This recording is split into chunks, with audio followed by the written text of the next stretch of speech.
Hello friends, welcome to our channel Civil On. Kerala PSC 2020 Overseer Grade 2 or Draftman Grade 1 എക്സാമിൻ്റെ question paper discussion remaining 50 questions ആണ് നമ്മൾ ഈ വീഡിയോയിൽ discuss ചെയ്യുന്നത്. അപ്പോൾ ഇതിൻ്റെ പാർട്ട് 1 ക്വസ്റ്റ്യൻ പേപ്പർ ഡിസ്കഷൻ കാണാത്തവരുണ്ടെങ്കിൽ കാണാൻ ഡിസ്ക്രിപ്ഷനിൽ ഞാൻ ലിങ്ക് പ്രൊവൈഡ് ചെയ്തേക്കാം. So next question was simply supported beam of span L carries a uniformly distributed load W per unit length. The maximum bending moment at the midpoint will be. അതായത് question പറയുന്നത് simply supported ബീമിൽ U D L act ചെയ്യുന്നത് ഈ ഫിഗറിൽ കാണുന്ന പോലെ U D L act ചെയ്യണം W per മീറ്ററിൽ. സോ അങ്ങനെയാണെങ്കിൽ ബെൻഡിങ് മൂവ്മെൻറ്റ് എത്രയായിരിക്കും? ബെൻഡിങ് മൂവ്മെൻറ്റ് എന്ന് പറയുന്നത് ഈ ഒരു ഇങ്ങനെയായിരിക്കും ബെൻഡിങ് മൂവ്മെൻറ്റ് ഡയഗ്രത്തിൻ്റെ ഷേപ്പ്. ഇവിടെയുള്ള ബെൻഡിങ് മൂവ്മെൻറ്റ് എന്ന് പറയുന്നത് WL²/8 ആയിരിക്കും. നമുക്ക് ഒന്നില്ലെങ്കിൽ ഇത് കാണാപ്പാടം പഠിക്കുക ഈ വാല്യൂ, അല്ലെങ്കിൽ നമുക്ക് സെൻട്രൽ സ്പാൻ കൺസിഡർ ചെയ്തിട്ട് ഇവിടേക്കുള്ള മൂവ്മെൻറ്റ്സ് നമുക്ക് ഈക്വൽ ടു 0 ഇക്വിലിബ്രിയം ഇക്വേഷൻ വെച്ച് നമുക്ക് കണ്ടുപിടിക്കുകയും ചെയ്യാം. ബെറ്റർ നമുക്ക് ഇക്വേഷൻസ് വേണമെങ്കിൽ കാണാപ്പാടം പഠിക്കുന്നതായിരിക്കും എളുപ്പം. WL²/8. Next question 52. The shear stress in a circular shaft of radius R subjected to torsion is maximum at a point. അതായത് സർക്കുലർ ഷാഫ്റ്റ് റേഡിയസ് ആറുള്ള ഷാഫ്റ്റ് ടോർഷൻ സബ്ജക്റ്റ് ചെയ്യുമ്പോൾ ഏറ്റവും മാക്സിമം ഷിയർ സ്ട്രെസ് എവിടെയായിരിക്കും എന്നാണ് question. അതായത് maximum shear stress വരാം ഷാഫ്റ്റിൻ്റെ സർഫസിലായിരിക്കും. So option D will be the answer. 53rd question. Modulus of section Z of hollow circular shaft with external diameter D and internal diameter small d will be. Hollow ആയിട്ടുള്ള circular സെക്ഷൻ്റെ section modulus അല്ലെങ്കിൽ modulus of section എന്ന് പറയുന്നത് option B π/32D into D⁴ minus small d⁴ ആയിരിക്കും answer. Next question 54th question. A circular column of diameter small d under any load will have compressive stress throughout the section of the load act within concentric circle known as core of diameter. അതായത് വേറെ ഒന്നല്ല ചോദിച്ചാണ് കേൺ, ഒരു circular സെക്ഷൻ്റെ കേണിനെ കുറിച്ചാണ് ഈ question ചോദിച്ചിരിക്കുന്നത്. കേൺ എന്ന് പറഞ്ഞിട്ടുണ്ടെങ്കിൽ അതായത് ഫോഴ്സ് അപ്ലൈ ചെയ്താൽ ടെൻഷൻ ഡെവലപ്പ് ആവാത്ത സർഫസ് ആണ് കേൺ എന്ന് പറയുന്നത്. ഒരു സർക്കുലർ സെക്ഷൻ്റെ കേൺ എന്ന് പറയുന്നത് നമുക്ക് കാണാപ്പാടം പഠിക്കേണ്ട വാല്യൂ ആണ് D/4 ആണ്. വേറെ ഒരു റെക്ടാങ്കുലർ സെക്ഷൻ്റെ ഇവിടെ അറിഞ്ഞിരിക്കുക D/3 ആണ് ഒരു റെക്ടാങ്കുലർ സെക്ഷൻ്റെ കേണിന് വരുന്നത്. Next question 55th question. Utilise crippling load for a column of length L with both ends fixed is. ഇത് വളരെ കോമൺ ആയിട്ട് കണ്ടുവരുന്ന ഒരു ക്വസ്റ്റ്യൻ ആണ്. നമുക്കറിയാം utilise crippling load basic equation ആണ് P = π² എന്താണ് EI / L² ആണ് ബേസിക് ആയിട്ടുള്ള equation. π² EI/L².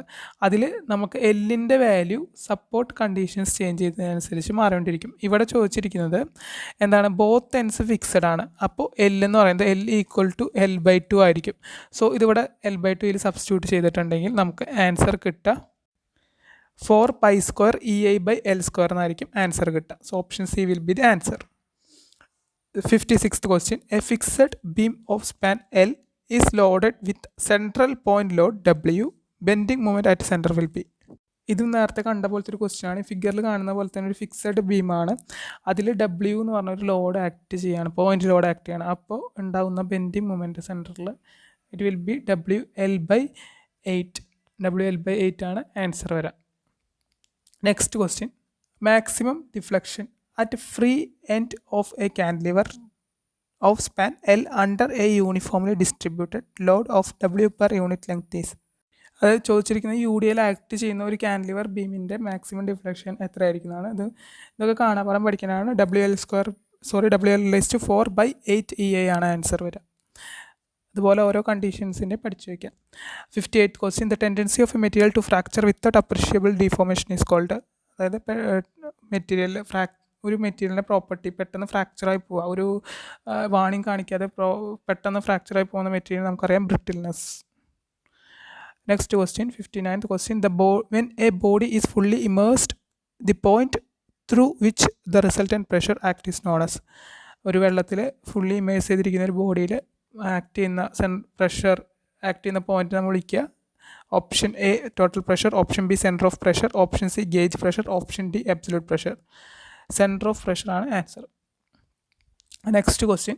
A flow in which the velocity of liquid particle at all section of the pipe or channel are equal is called. അതായത് ഒരു ഒരു flow ചെയ്യുന്ന ഒരു liquid പാർട്ടിക്കിളിൻ്റെ velocity ഏതൊരു പോയിന്റിലും സെയിം ആയിട്ട് കിട്ടും. അങ്ങനത്തെ ഒരു ഫ്ലോയാണ് യൂണിഫോം ഫ്ലോ എന്ന് നമുക്കറിയാം. Next question, it is an instrument to determine the velocity at required point in the following stream. അതായത് വെലോസിറ്റി ഡിറ്റർമിൻ ചെയ്യാനുള്ള ഒരു ഇൻസ്ട്രുമെൻ്റ് ആണ് എന്ന് നമുക്ക് വളരെ കോമൺ ആയിട്ടുള്ള ക്വസ്റ്റ്യൻ ആണ്. പിറ്റ് ട്യൂബ് ആണ് ആൻസർ. നമുക്കറിയാം എൻട്രി മീറ്റർ, ഓറിഫൈസ് മീറ്റർ ഒക്കെ ഡിസ്ചാർജ് മെഷർ ചെയ്യാനുള്ള ഇൻസ്ട്രുമെൻറ്റ്സ് ആണ്. Next question, it is a velocity at which the flow changes laminar to the turbulent. ലാമിനാറിൽ നിന്ന് ടർബുലൻറ്റിലേക്ക് ചേഞ്ച് ചെയ്യുന്ന വെലോസിറ്റിയാണ്. Option A inlet velocity, option B velocity of flow, option C critical flow, option D uniform flow. ഇതിൽ നിന്ന് ഈ option വായിച്ചത് തന്നെ വളരെ ക്ലിയർ ആണ്. ക്രിട്ടിക്കൽ ഫ്ലോയാണ് ലാമിനാറിൽ നിന്ന് ടർബുലൻറ്റിലേക്ക് ചേഞ്ച് ചെയ്യുന്ന flow velocity. Next question, 63rd question, it is a tank is also provided just on the upstream of the power to control the pressure variation and eliminate the effect of water hammer. അതായത് power ജനറേഷനിൽ upstream ടാങ്കിൻ്റെ സൈഡിൽ provide ചെയ്യുന്ന ഒരു ടാങ്കാണ്. എന്തിനു വേണ്ടിയിട്ട്? Water ഹാമറിൻ്റെ എഫക്റ്റ് കുറയ്ക്കാനും പ്രഷർ കൺട്രോൾ ചെയ്യാനും കൊടുക്കുന്ന ടാങ്കാണ്. Option A surge tank, option B flection tank, option C overhead tank, option D orifice tank. Option A surge tank is the answer.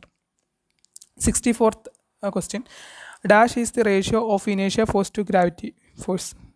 ഇനേഷ്യ ഫോഴ്സും ഗ്രാവിറ്റി ഫോഴ്സും തമ്മിലുള്ള റേഷ്യോ ആണ് ഫ്രൂട്ട്സ് റേഷ്യോ. അതുപോലെ നമുക്കറിയാം ഇനേഷ്യ ഫോഴ്സും വിസ്കസ് ഫോഴ്സും തമ്മിലുള്ള റേഷ്യോ ആണ് റെയ്നോൾഡ്സ് നമ്പർ എന്ന് പറയുന്നത്. അതുപോലെ ഇനേഷ്യ ഫോഴ്സും എലാസ്റ്റിക് ഫോഴ്സും തമ്മിലുള്ള റേഷ്യോ ആണ് മാറ്റ്സ് നമ്പർ. അതുപോലെ ഇനേഷ്യ ഫോഴ്സും പ്രഷർ ഫോഴ്സും തമ്മിലുള്ള ratio Euler's number. Next question, it is defined as fall of moisture from atmosphere to the earth surface in any form. അതായത് ക്വസ്റ്റ്യൻ്റെ നമ്മൾ മനസ്സിലാക്കിയാൽ തന്നെ ആൻസർ കിട്ടും. അതായത് അറ്റ്മോസ്ഫിയറിലെ മോയ്സ്ചർ ഫോൾ ചെയ്യുന്ന ആ ഒരു ഫോം, എനി ഫോമിൽ, അതായത് പറയുന്നത് ഐസായിട്ടോ അല്ലെങ്കിൽ റെയിനായിട്ടോ ഒക്കെ അറ്റ്മോസ്ഫിയറിൽ നിന്ന് മോയ്സ്ചർ ഫോൾ ചെയ്യുന്ന ആ ഒരു പ്രോസസ്സാണ് അല്ലെങ്കിൽ ആ ഒരു ഫിനോമിനയാണ് പ്രസിപ്പിറ്റേഷൻ എന്ന് പറഞ്ഞാൽ നമുക്കറിയാം മഴ പെയ്യുന്നതും ഐസ് വീഴുന്നതൊക്കെ പ്രസിപ്പിറ്റേഷൻ തന്നെയാണ്. So the precipitation will be the answer. Next question, the permeable formation having structure which permits appreciable quantity of water to move through them under ordinary field condition. അതായത് answer will be aquifer will be the answer. Aquifer നമുക്കറിയാം എന്താണ്, അതായത് ഒരു transmit ചെയ്യാനും contain ചെയ്യാനും പറ്റുന്ന type of ഫോർമേഷനാണ് aquifer. വേറെ അക്യുക്ലൂഡ് നമുക്കറിയാം. അക്യുക്ലൂഡ് പേരിൽ തന്നെ ഉണ്ട്. ക്ലൂഡ് എന്ന് പറയുമ്പോൾ ക്ലേ എന്ന് ആലോചിക്കാം. അതിന് കണ്ടെയ്ൻ ചെയ്യാൻ മാത്രമേ പറ്റുള്ളൂ, അവിടെ നിന്ന് ട്രാൻസ്മിറ്റ് ചെയ്യാനായിട്ട് പറ്റില്ല. വേറെ അക്യുഫറിലാണെങ്കിൽ ട്രാൻസ്മിഷനും പറ്റില്ല, അതിന് കണ്ടെയ്ൻ ചെയ്യാനും പറ്റില്ല. Next 67th question, it is the overflow portion of dam over which surplus discharge flow from reservoir to the downstream. Surplus ഡിസ്ചാർജിനെ കൺട്രോൾ ചെയ്യാൻ ഡൗൺ സ്ട്രീമിലേക്ക് തുറന്നു വിടാനായിട്ട് നമ്മൾ പ്രൊവൈഡ് ചെയ്യുന്നതാണ് സ്പിൽവേ. നമുക്കറിയാം ഫ്ലഡൊക്കെ വന്നപ്പോൾ സ്പിൽവേ ഓപ്പൺ ചെയ്തിട്ടാണ് നമ്മൾ വാട്ടർ ഡിസ്ചാർജ് ചെയ്തത്. 68th question, an embankment protected on all sides by stones or concrete blocks built at right angles to the axis of wear separation of the wear and the under sluice. ഗ്രോയിൻസിൻ്റെ ഡെഫിനേഷനാണ് അത്. Groynes ആണ് answer. 69th question, the crops which cannot normally be grown without irrigation water are called. അത് irrigation water ഇല്ലാതെ grown ചെയ്യാൻ പറ്റാത്ത crops ആണ് wet crops. അതായത് water ഉണ്ടായാൽ മാത്രമാണ് വെറ്റ് ക്രോപ്സ് ഗ്രോൺ ചെയ്യുള്ളൂ. ഡ്രൈ ക്രോപ്സ് എന്ന് പറഞ്ഞാൽ വെള്ളം ഇല്ലെങ്കിലും ഗ്രോൺ ചെയ്യും. പെർനിയൽ ക്രോപ്സ് നമുക്കറിയാം ഏത് ടൈമിലും ഗ്രോൺ ചെയ്യാൻ പറ്റിയ, ഏത് സീസണിലും ഗ്രോൺ ചെയ്യാൻ പറ്റുന്ന ക്രോപ്സ് ആണ് പെർനിയൽ crops. 17th question, the relation between the area irrigated and the quantity of water used is expressed as. നമുക്കറിയാം ആ റിലേഷനാണ് ഡ്യൂട്ടി എന്ന് പറയുന്നത്. 71th question, the amount of water stored in river channel without any artificial storage is known as. Option A dam, option B diversion dam, option C Valley storage, option D dead storage. അതായത് റിവറിലൊക്കെ store ചെയ്തിരിക്കുന്ന water ഒരു artificial system വയ്ക്കാതെ നാച്ചുറലായിട്ട് store ചെയ്തിരിക്കുന്ന water, ആ ഒരു സ്റ്റോറേജാണ് Valley storage എന്ന് പറയുന്നത്. 72nd question. The area of the land which drains into the stream of reservoir is called. Stream അല്ലെ റിസർവോയറിൽ നിന്ന് ലാൻഡിലോട്ട് പ്രൊവൈഡ് ചെയ്യുന്ന ആ ടൈപ്പ് ഓഫ് ലാൻഡാണ് option A cultivated land, option B commanded land area, option C reservoir area, option D catchment area. The answer will be catchment area. 73rd question. Canal normally used to for diversion or flood water of river is. ഡൈവേർഷനും അല്ലെ flood water പർപ്പസിന് use ചെയ്യുന്ന കനാലാണ് inundation canal. Next 74th question. It is defined as the slope of line joining the crown and the edge of surface. അതായത് റോഡിൻ്റെ ക്രൗണിൽ നിന്ന് എഡ്ജിലോട്ട് slope ചെയ്തിരിക്കുന്ന ആ ഒരു സർഫസാണ് നമുക്കറിയാം camber. 75th question. The solution of bitumen, asphalt or coal tar or in solvent is. അതായത് ബിറ്റുമിനും അസ്ഫാൾട്ടും ഒരു സോൾവെൻറ്റിൽ dissolve ചെയ്തിട്ടുള്ള സൊല്യൂഷനാണ് കട്ട് ബാഗ്സ് എന്ന് പറയുന്നത്. 76th question. It is a safety island and serves the dual purpose of affording the protecting to the pedestrian and segregating the traffic into proper channel. അതായത് ട്രാഫിക്കിനെ proper ചാനലിൽ കൂടെ segregate ചെയ്യാനും മാത്രമല്ല പെഡസ്ട്രിയന് protection provide ചെയ്യുന്ന islands ആണ് refuge islands. Option A will be the answer. 77th question. The pavement which can resist tensile stresses and having very little resistance to deformation under the wheel load. Tensile stress resist ചെയ്യാനും ഡീഫോർമേഷൻസ് resist ചെയ്യാനും wheel ലോഡിൽ കഴിയുന്ന type of payment rigid payment. 78th question. The longitudinal moment of rails in a track due to various reason. ട്രെയിലിൻ്റെ longitudinal moment ആണ് creeping, നമ്മൾ പഠിച്ചിട്ടുണ്ട്. 79th question. Clear horizontal distance between the inner face of two rails forming the track at the top is. അതായത് ട്രാക്കിൻ്റെ inner ഫേസിലുള്ള ആ ഒരു distance ആണ്, horizontal distance ആണ് option A gauge distance. 18th question. Arrangement to divert train from one track to another is known as. അതായത് ട്രെയിനെ ഒരു ട്രാക്കിൽ നിന്ന് മറ്റേ ട്രാക്കിലോട്ട് ഡൈവേർട്ട് ചെയ്യുന്ന ആ ഒരു അറേഞ്ച്മെൻ്റ് ആണ് option A turn out, option B crossing, option C curves, option D suspended joint. So turn out will be the answer. 81th question. Station which are meant only for control of the track is. Control of track is option A terminals, option B flag station, option C junction, option D cabin station. Track control ചെയ്യാനുള്ള പർപ്പസിന് മാത്രം provide ചെയ്യുന്ന stations ആണ് cabin stations.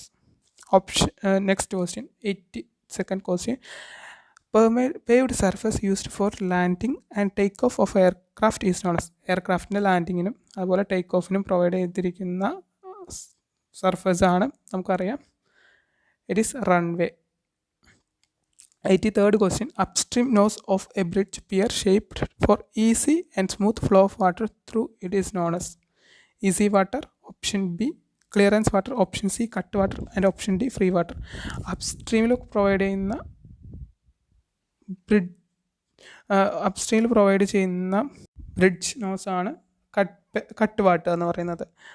വേറെ ഡൗൺ സ്ട്രീമിലുള്ളതാണെങ്കിൽ easy water. 84th question. The supports provided to the superstructure of the bridge at the abutments and piers, allowing free longitudinal or angular movement to the main girders or trusses of bridge. Answer will be bearings. 85th question. A bridge having maximum span of 6 meters. 6 meter span maximum bridges are culverts. 86th question. The formal approval by the department concerned for the project proposal for incurring the expenditure on a work initiated is.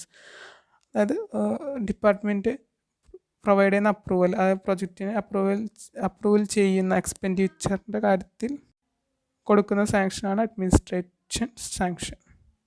87th question, the determination of rate an item work from quantity of materials and labors are and their cost is called. അതായത് ലേബറിൻ്റെ കോസ്റ്റും material കോസ്റ്റും ഒക്കെ ക്വാണ്ടിറ്റീസും ഒക്കെ determine ചെയ്യുന്ന ആ ഒരു പ്രോസസ്സാണ് analysis of rate. 88th question, the total area of floor in between walls and consists of floors of all rooms, verandas, passages, corridors, etc. are known as. അതായത് ഫ്ലോർ ഏരിയ ഏരിയ അതിൽ വാളിൻ്റെ area കുറച്ചിട്ടുള്ള floor area ആണ് ആ ഒരു area ആണ് floor area എന്ന് പറയുന്നത്. വേറെ carpet area എന്ന് പറയുന്നത് പ്ലിന്ത് ഏരിയ എന്ന് പറയുന്നത് വോളും കൂടി ഇൻക്ലൂഡ് ചെയ്തിട്ടുള്ള ഏരിയ. കാർപ്പറ്റ് ഏരിയ എന്ന് പറയുന്നത് കാർപ്പറ്റ് ഇടാൻ പറ്റിയ ആ ഒരു ഫ്ലോറുകൾ, അതായത് കിച്ചണിൽ അതുപോലെ ബാത്റൂംസ് ഒന്നും എക്സ്ക്ലൂഡ് ചെയ്തിട്ടായിരിക്കും കാർപ്പറ്റ് ഏരിയ ഉണ്ടാവുക. സർക്കുലേഷൻ ഏരിയ എന്ന് പറയുന്നത് നമ്മുടെ സ്റ്റെയർ അതുപോലെ വരാന്താസ് അങ്ങനത്തെ ഏരിയാസൊക്കെയാണ്. 89th question, 1 cubic meter of Portland cement weights. 1 cubic മീറ്ററിൽ പോർട്ട്ലാൻഡ് സിമെൻറ്റ് 1400 കിലോഗ്രാമാണ് നമുക്കറിയാം. അതായത് ഡെൻസിറ്റി ഓഫ് പോർട്ട്ലാൻഡ് സിമെൻറ്റ് എന്ന് നമ്മൾ തിരിച്ച് ചോദിച്ചാണെന്നുള്ളൂ. 1400 കിലോഗ്രാം പെർ മീറ്റർ ക്യൂബാണ് പോർട്ട്ലാൻഡ് സിമെൻറ്റ് ഡെൻസിറ്റി നമുക്കറിയാം. 19th question, the term used to denote gradual reduction in useful life of an asset is called. ഒരു ബിൽഡിങ്ങിൻ്റെയോ ഏത് മെറ്റീരിയലിൻ്റെ ആയാലും അതിൻ്റെ അതിൻ്റെ ഗ്രാജുവൽ റിഡക്ഷൻ യൂസ്ഫുൾ ലൈഫിനെ പറയുന്നതാണ് depreciation. 91th question, the value at the end of the utility period without being dismantled ചെയ്യാതെ ഒരു പ്രോപ്പർട്ടിയുടെ വാല്യൂ അതിൻ്റെ എൻഡ് ഓഫ് യൂട്ടിലിറ്റി പീരീഡിനെ പറയുന്നതാണ് സാൽവേജ് വാല്യൂ. വേറെ ഡിസ്മാൻറ്റിൽ ചെയ്ത് കഴിഞ്ഞാൽ അതെന്തായി സ്ക്രാപ്പായി, അപ്പോൾ സ്ക്രാപ്പ് വാല്യൂ ആവും. 92nd question, the capacity of doing work by an artisan or skilled labor in the form of quantity of work per day is known as. Answer will be outturn work. 93rd question, the expected outturn work of cement concrete 1:2:4 per mason per day is. outturn work for കുറേ important വർക്ക്സിൻ്റെ ഒക്കെ നമ്മൾ കാണാപ്പാടം പഠിക്കേണ്ട values ആണ്. So here answer will B option B 5 meter cube. 94th question, the drafting setting used to constrain the movement of cursor either horizontal or vertical direction is. horizontal vertical direction restrict ചെയ്യുന്ന ആ cursor direction restrict ചെയ്യുന്ന command ഓട്ടോക്യാഡിൽ ortho കമാൻഡാണ് നമുക്കറിയാം. Option C will be the answer. 95th question, the command used to set drawing boundaries in AutoCAD. ഓട്ടോക്യാഡിൽ drawing boundary set ചെയ്യുന്നത് limits എന്നുള്ള command വെച്ചിട്ടാണ്. 96th question, volume of right cone having 20 cm base diameter and a 50 cm height. നമുക്കറിയാം കോണിൻ്റെ volume എന്ന് പറയുന്നത് 1/3 πr² ആണ്. So ഇവിടെ എന്ന് പറയുന്നത് 1/3 റേഡിയസ് പൈ ഇൻറ്റു റേഡിയസ് എന്ന് പറയുന്നത് എത്രയാണെന്നാണ് റേഡിയസ് ഇവിടെ തന്നിരിക്കുന്നത്. ഡയമീറ്ററാണ് തന്നിരിക്കുന്നത് 20 cm. അപ്പോൾ റേഡിയസ് 10 ആയിരിക്കും. 10 × 15 ചെയ്താൽ മതി 15 ഹൈറ്റ്. സോ ഇവിടെ നമുക്ക് ഇത് സിംപ്ലിഫൈ ചെയ്തിട്ട് നമുക്ക് മൾട്ടിപ്ലൈ ചെയ്തിട്ടുണ്ടെങ്കിൽ ആൻസർ കിട്ടാം 1570 cm³ എന്നാണ്. 97th question, the price ₹100 of an object is increased twice 10% then the present price is. അതായത് വേറെ ഒന്നുമില്ല, ഒരു ഒബ്ജക്റ്റിൻ്റെ പ്രൈസ് 100 രൂപയായിരുന്നു, അത് എത്ര 10% ആദ്യം ഇൻക്രീസ് ചെയ്യും. അപ്പോൾ 100 രൂപയായിരുന്നത് 10% ഇൻക്രീസ് ചെയ്യും. 100ൻ്റെ 10% എന്ന് പറയുന്നത് 10 രൂപയാണെന്ന് നമുക്കറിയാം. അപ്പോൾ 110 രൂപയായി. അതിനുശേഷം വീണ്ടും 10 രൂപ 10%, 110ൻ്റെ 10% വീണ്ടും ഇൻക്രീസ് ആയത്. 110ൻ്റെ 10% എന്ന് പറയുന്നത് നമുക്കറിയാം 11 അപ്പോൾ അത് വീണ്ടും 10% ഇൻക്രീസ് ആയെന്ന് പറഞ്ഞപ്പോൾ 121 രൂപയായി എന്നാണ് answer. So 121 will be the answer. Next question, 98th question, setback distance required at rear of a building. റയറിലുള്ള സെറ്റ് ബാക്ക് ഡിസ്റ്റൻസ് ബിൽഡിങ്ങിൻ്റെ എന്ന് പറയുന്നത് 1.5 meter ആണ്. ഫ്രണ്ടിൽ നമ്മൾ പ്രൊവൈഡ് ചെയ്യേണ്ടത് അതുപോലെ സൈഡിൽ പ്രൊവൈഡ് ചെയ്യേണ്ട ഡിസ്റ്റൻസ് ഒക്കെ പഠിച്ചു വെക്കണം, സെറ്റ് ബാക്ക് ഡിസ്റ്റൻസിൻ്റെ value. 99th question, minimum area of bathroom with water closet. ഇതിൽ കറക്റ്റ് ആൻസർ ഈ ഒരു ഓപ്ഷൻസിൽ ഇല്ല.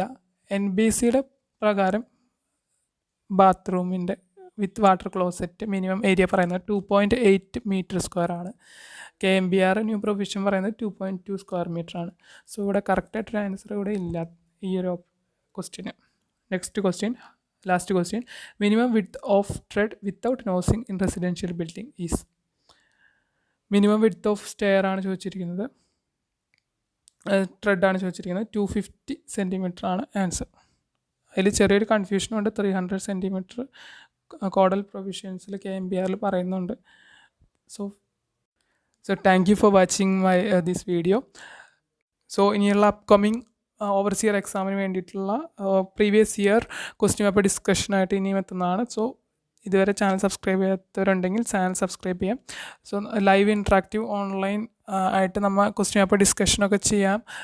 അതിന് വേണ്ടിയിട്ട് നിങ്ങൾ ചെയ്യേണ്ടത് ടെലഗ്രാം ലിങ്ക് ഞാൻ പ്രൊവൈഡ് ചെയ്യാം. അതിൽ ജോയിൻ ചെയ്യുകയാണെങ്കിൽ നമുക്ക് ചില സ്പെഷ്യൽ ഡേയ്സിൽ നമ്മൾ ക്ലാസ് വയ്ക്കുന്നുണ്ട്. So you can attend the class. അപ്പോൾ ടെലഗ്രാം ഗ്രൂപ്പിൽ ജോയിൻ ചെയ്യാത്തവരുണ്ടെങ്കിൽ ജോയിൻ ചെയ്യാം. So thank you.